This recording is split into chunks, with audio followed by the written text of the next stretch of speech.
ডিসেম্বরের মধ্যে নির্বাচন দিলে অন্তর্বর্তী সরকার সম্মানের সঙ্গে বিদায় নিতে পারবে বলে মন্তব্য করেছেন বিএনপির স্থায়ী কমিটির সদস্য ড খন্দকার মোশাররফ হোসেন। তিনি বলেন, নির্বাচন যত বিলম্ব হবে পতিত স্বৈরাচার নানা ষড়যন্ত্র করতে থাকবে। অন্যদিকে হাফিজউদ্দিন আহমেদ জানান, শুধু বিএনপি ডিসেম্বরে নির্বাচন চায়, প্রধান উপদেষ্টার এমন মন্তব্য সঠিক নয়। গণতন্ত্রকামী প্রায় সব দল ডিসেম্বরের মধ্যে নির্বাচন চায়। কামরুজ্জামান রাজীবের রিপোর্ট।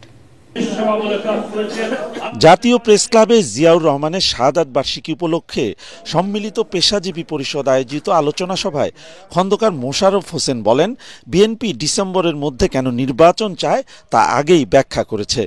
শুধু বিএনপি নাকি ডিসেম্বরের মধ্যে নির্বাচন চায়, প্রধান উপদেষ্টার এ বক্তব্যকে হতাশাজনক আখ্যা দিয়ে নির্বাচন নিয়ে আর কোনো বিভ্রান্তি সৃষ্টি না করার আহ্বান জানান তিনি।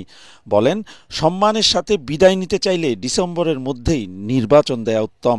নির্বাচন তো সবাই চাই, কিন্তু আমরা বলেছি ডিসেম্বরের মধ্যে ইলেকশন হলে নির্বাচন কমিশনের সুবিধা, সরকারের সুবিধা, জনগণের সুবিধা, সেটা আমরা যুক্তি দেখিয়েছি। যদি অন্য কোনো যুক্তি থাকে, সরকার পরিষ্কার করুক, করে নির্বাচনের তারিখ ঘোষণা করুক, সেটা ছিল তাদের দায়িত্ব।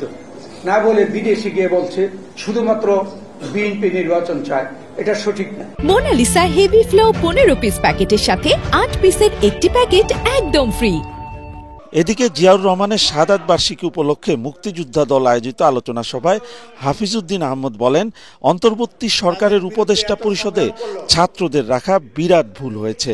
অন্তর্বর্তী সরকারের উপদেষ্টা পরিষদ ছাত্রদের ভুল পথে পরিচালিত করছে। দ্রুত নির্বাচন দেওয়ার দাবি জানিয়ে তিনি বলেন, নির্বাচন সংশ্লিষ্ট সংস্কার ছাড়া অন্যান্য সংস্কার নির্বাচিত সংসদ করবে। আমরা তাকে সব রাজনৈতিক দল সমর্থন দিয়েছি, ভবিষ্যতেও দেব, কিন্তু তিনি আমাদেরকে আশাহত করেছেন। বিশেষ করে তিনি অসত্য কথা বলবেন, এটা তো আমরা কখনো কল্পনাও করি না। তাও বলেছেন বিদেশে, জাপানে গিয়ে তিনি বলেছেন একটা মাত্র দল বিএনপি এই ডিসেম্বরের মধ্যে নির্বাচন চায়। এটা কি সত্য?